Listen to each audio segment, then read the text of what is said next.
This is the Gold Digger West Coast IPA. The showcase in this is the advanced hop products. We got some Incognito, and we also got some Spectra, and then some thiolized yeast. If you're not sure what Incognito is, I will tell you, and I'll also tell you what Spectrum is and why you need to use it. Okay, I'm gonna tell you. But first, I'm gonna drink this beer.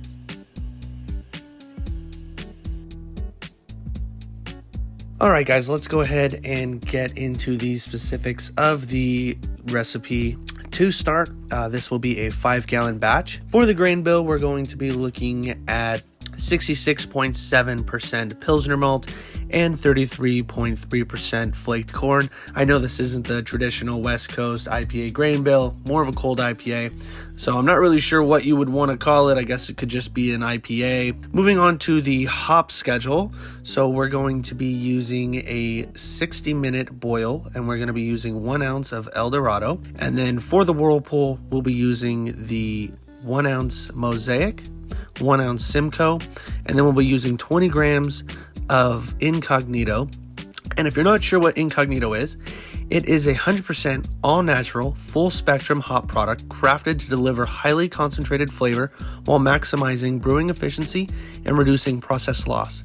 It has no vegetative material, it's flowable at ambient temperature, and for homebrewers, it's available in 20 grams. It generally is a 1-to-6 replacement ratio, and 1 gram of weight is roughly equivalent to 1 milliliter of volume. But for the 20-gram jars, it is roughly equivalent of 4 ounces of T90 pellet hops in the whirlpool.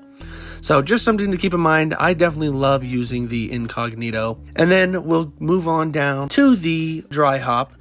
So when I use my thiolized yeast, we used, in this case, the Star Party OYL 404 from Omega. It's considered a Pat B strain, much like Lunar Crush and Helio Gazer. You don't have to mash hop.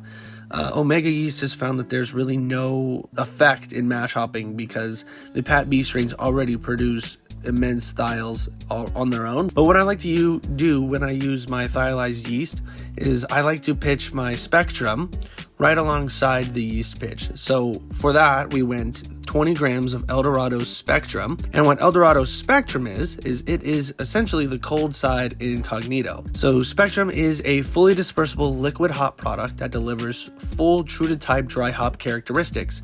It's 100% hop material with no solvents or artificial additions. Imagine the finest hop pellets in liquid form, and you will understand the impact and efficiency gained when using Spectrum. It's an easy and efficient way to dry hop your beer, and it disperses even into cold beer, so it is easy to dose and dial in your recipe. It's 100% natural and captures all delicate hop aromas, and it's available in a few varieties, and of course available in the 20 grams for home brewers.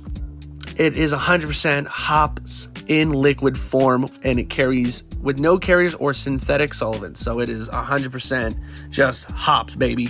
So again, I really like to use, I don't know if there's any scientific gain to pitching the Spectrum right alongside the yeast pitch.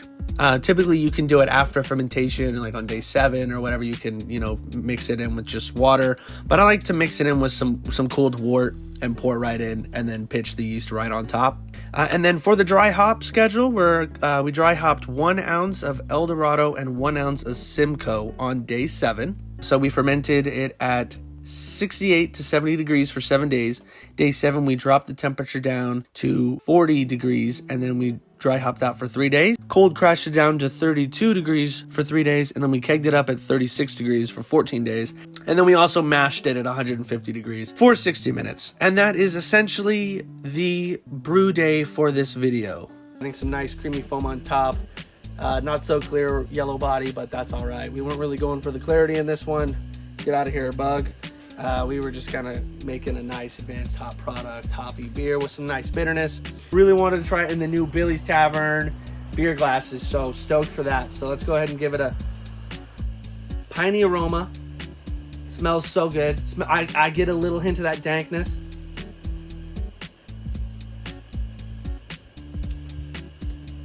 That's really good. Some nice well-rounded bitterness on the tongue. Solid flavor from the El Dorado. solid flavor from that pine. Anything with pine, anything with Simcoe, dude, I'm drinking it. I'm not even asking questions, okay? The grain bill will be down in the description below. All the additives and everything else will be down in the description below. I hope you guys enjoyed this video. Make sure to leave a thumbs up and a subscribe. Appreciate it so much. Hope you guys enjoyed this video. And again, we'll see you next time. Cheers.